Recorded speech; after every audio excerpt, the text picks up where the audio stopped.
Assalamualaikum warahmatullahi wabarakatuh. Perkenalkan, nama saya Juli Katin dengan NIM 1913000082. Video ini saya buat untuk memenuhi tugas akhir semester mata kuliah pembelajaran fikih MI. Yuk simak videonya. Kali ini kita akan membahas tentang kurban, dari mulai ketentuan kurban, bagaimana tata cara melaksanakan kurban, dan hikmah dari berkorban itu sendiri. Yang pertama, pengertian korban. Korban secara bahasa berasal dari bahasa Arab, yaitu koroba, yang artinya dekat. Sedangkan secara istilah, korban adalah beribadah kepada Allah SWT dengan cara menyembelih hewan tertentu pada hari raya Idul Adha, yang hanya diniatkan semata-mata untuk mendekatkan diri kepada Allah SWT dan sebagai ungkapan rasa syukur atas segala nikmat yang telah diberikan Allah SWT kepada kita. Allah SWT telah memerintahkan Nabi Ibrahim untuk menyembelih anaknya, yaitu Nabi Ismail. Nabi Ibrahim merelakan putranya tercinta untuk dikorbankan demi membuktikan ketaatannya kepada Allah SWT, yang kemudian digantikan Allah dengan seekor domba.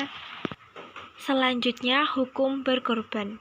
Hukum melaksanakan kurban adalah sunnah muakkad atau sunnah yang sangat dianjurkan dan mendekati wajib bagi mereka yang memenuhi syarat, yaitu Islam, balik, dan berakal, merdeka atau bukan budak atau hamba sahaya, mampu untuk berkorban. Dan bagi orang yang mampu berkorban akan tetapi ia meninggalkan hal tersebut, maka ia dihukumi makruh. Ukuran mampu berkorban hakikatnya sama dengan mengeluarkan sedekah, yakni mempunyai kelebihan harta setelah terpenuhi semua kebutuhan pokok, sandang, pangan, dan papan, serta kebutuhan penyempurnaan yang umum bagi seseorang. Hukum berkorban bisa berubah menjadi wajib dikarenakan jika seseorang bernadar untuk berkorban, dan jika ia telah mengatakan ketika ia membeli atau memiliki hewan tersebut, ini adalah hewan berkorban, atau dengan perkataan yang sama maknanya. Selanjutnya, ketentuan hewan kurban.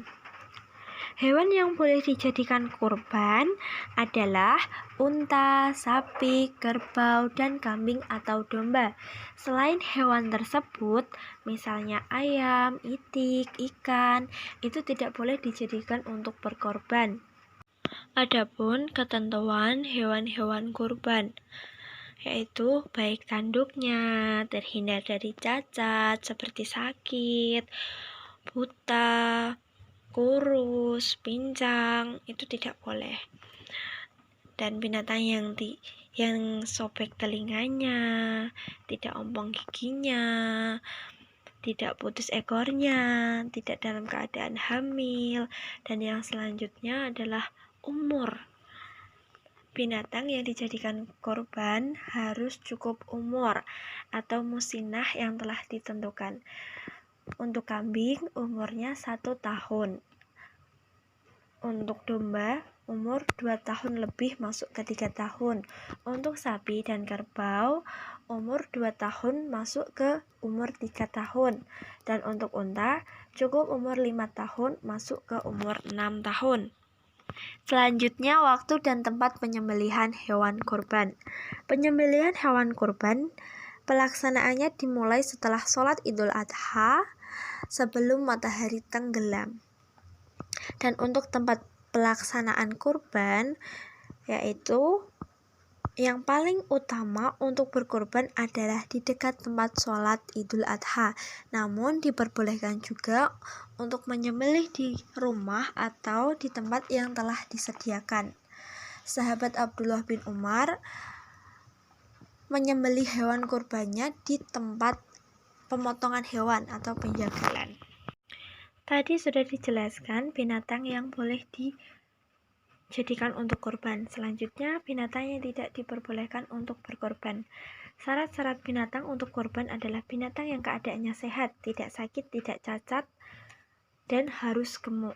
Rasulullah Shallallahu Alaihi Wasallam bersabda, ada 4 penyakit pada binatang kurban yang dengannya kurban itu tidak mencukupi, yaitu yang buta dengan kebutaannya yang nampak sekali, dan yang sakit dengan penyakitnya terlihat sekali, yang pincang sekali, dan yang kurus sekali. Hadis riwayat Tirmizi.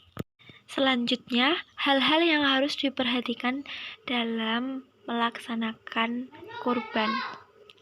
Yang pertama, hewan yang dikurbankan dibaringkan ke sebelah rusuknya yang kiri dengan posisi muka menghadap ke kiblat dan membaca doa Rabbana taqabbal minna innaka antas samiul alim.